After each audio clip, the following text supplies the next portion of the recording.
My background story is not very different from other athletes. I was born in a family as a fourth child, the third generation of hockey players, so I didn't get any choice. I had to play hockey. But my face will not look familiar to you, but maybe my story does. Do you remember in 2012 when the Belgium hockey team qualified for the Olympics? Probably some of you will, yes, some not. But maybe you will remember that their best player was not selected for the team. Well, I am that player.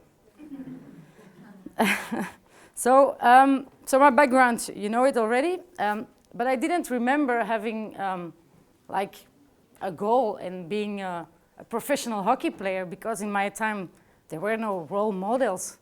But I do remember when I was 8 years old, I went on holiday in Greece with my parents, and we visited the archaeological site of Delphi, and there is a sports stadium.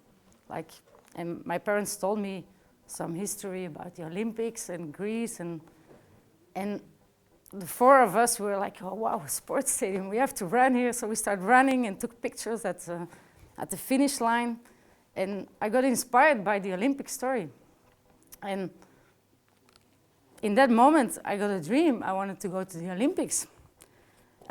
Years later, when I was 14, I started my international career. I played my first senior hockey game with the national team. And I realized the Olympics were so far from what Belgium hockey was. It was not professional. It was an unreachable target. But I wanted to progress and stretch my possibilities, so I went to Holland and I played in Holland.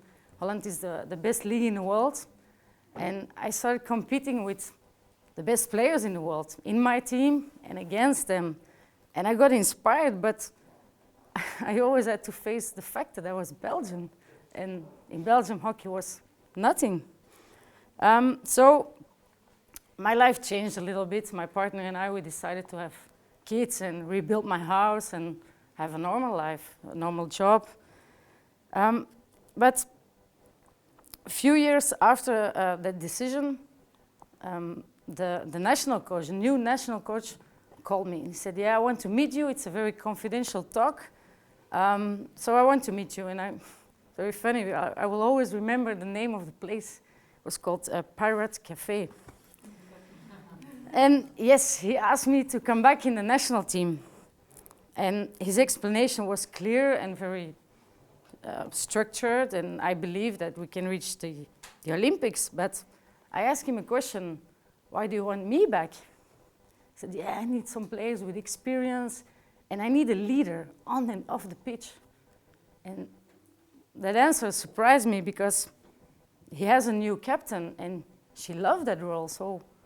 But okay, I was comforted by him, and I said, okay, I will think about it. And I drove back home, and the captain called me, and I was happy she called me, because she was my friend. We shared hotel rooms in all over the world, and I thought she would encourage me and supported me in my decision. But nothing at all. She said, look, Sofie, if you come back to the team, you will have to adapt to the team, because a lot of things changed, and you will just have to adapt. And I said, why? We never had problems in the past, so what is the problem? No, I just wanted to say that to you. And that's the moment I realized, okay, this is a warning, it's a snake pit, I don't have to do this. But another voice in my head, of course, said, we're talking about fucking Olympics. That was my dream. So the passion took over, and I decided to give it a go. I started preparation, so I left my family, my job, and I started training every single day. But very soon I realized I was not welcome for some of these girls. And you can imagine 25 women in a hotel, 3 weeks for a training camp, 24/7. It created stories. But this time it was different. For the first time I was confronted with jealousy and gossip. And okay, I decided to stay calm and to focus on what was required because I had to play hockey. But after a while, I didn't feel any support from the coach anymore. But luckily, we had a mental coach, and his job was to take care of the team cohesion. So I told him my story, and I wanted him to comfort me, but he said, look, these girls, they are just stressed because we have a final selection soon, but after, they will be fine, don't worry. Okay, the tournament came, the selection was there, but nothing changed, of course. The mental coach was present, but he didn't want to face the problem. What was the problem? There was no problem. Okay, so we played the tournament, the group stage, we went through. We won every single game.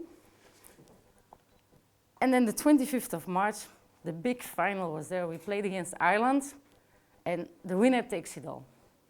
You win, you go to the Olympics, you lose, you have nothing. It was a big, big game. And I scored 3 times in 20 minutes, so I killed the game. The game was over, we went to the Olympics. The press was there, the media was there, because it was a historical moment for Belgian sport. It was the first time a female team sport qualified for the Olympics.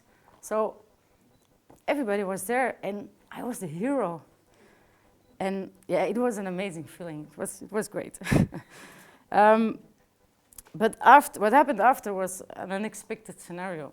4 weeks after that game, the coach told me, we don't want you anymore, you're fired.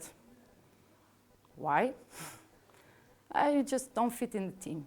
The talk took exactly 8 minutes. Minute 9, I left. Minute 10, I was in my car. Minute 14, the first journalist called me. Okay. 2 hours later, at my front door in my house, where we were rebuilding the house, you remember? I faced 3 camera teams, a few journalists. What to do? And I realized immediately this was a situation I was not certain to deliver. What do I have to do? 2 mechanics unfold. You have the emotional one and the rational one. The rational one was, okay, keep calm, put your emo out, and just tell your story how it is, because you have nothing to hide. There is no problem.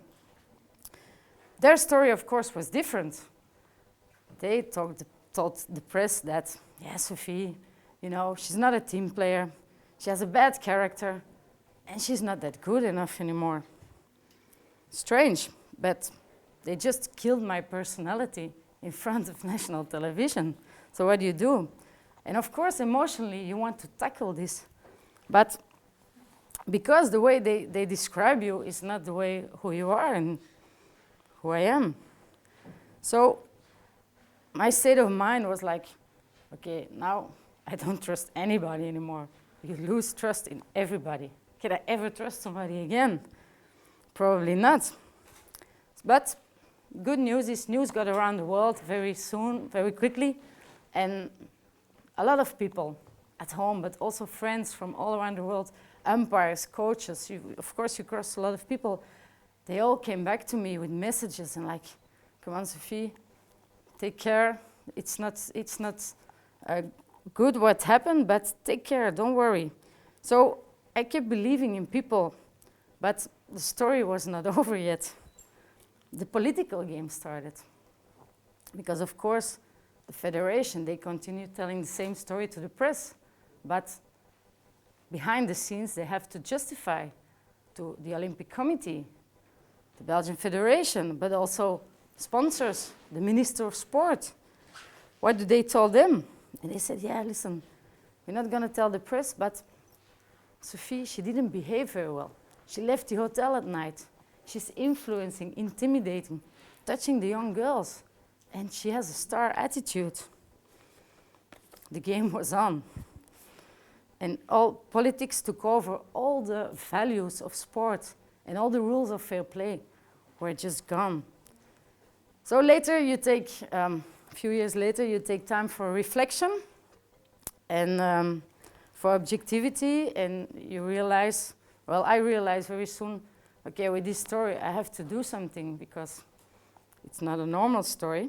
And inspired by positivism, I decided to start a youth program for young girls to teach them hockey, of course.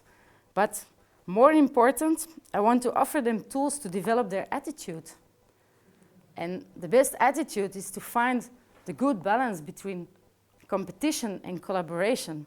Because at the end, that's all about life. We all face team sport in life. You don't live alone. You always have to face other people. So please, women, realize that if you work together and stick together, you can't imagine how stronger you can be. Thank you.